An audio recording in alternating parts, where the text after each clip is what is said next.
சிறுத்தை சிவாவும் சூர்யாவும் இணைந்து சமீபத்தில் வெளிவந்த கங்குவா படத்திற்கு மிகவும் கடுமையான விமர்சனங்கள் வந்தது. இதனை சமூக வலைதளங்களில் பார்க்க முடிந்தது. கங்குவா படத்திற்கு மட்டுமின்றி இதற்கு முன் இந்தியன் 2 வேட்டையன் திரைப்படங்களுக்கும் மக்களிடையே கடுமையான விமர்சனங்கள் எழுந்தது.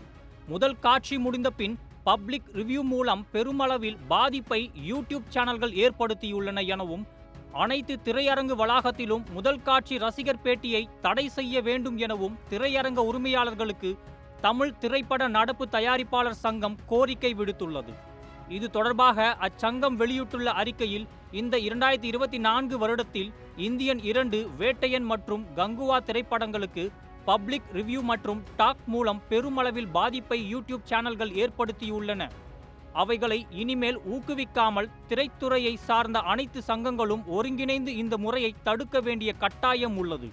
அதன் முதல் முயற்சியாக அனைத்து திரையரங்கு உரிமையாளர்களும் ரசிகர்களின் பேட்டியை தங்கள் வளாகங்கள் மற்றும் வளாகத்தின் அருகில் எந்த யூடியூப் சேனல்களும் எடுக்க தடை செய்து இந்த first day first show public review மற்றும் டாக் நடைமுறையை ஒட்டுமொத்தமாக வெளியேற்ற ஒத்துழைப்பு தர வேண்டுகிறோம் என கூறியுள்ளனர். இதனால் யூடியூபர்களுக்கு பெரும் ஷாக் நியூஸாக இருக்கிறது என்று தங்களது கருத்துக்களையும் தெரிவித்து வருகின்றனர்.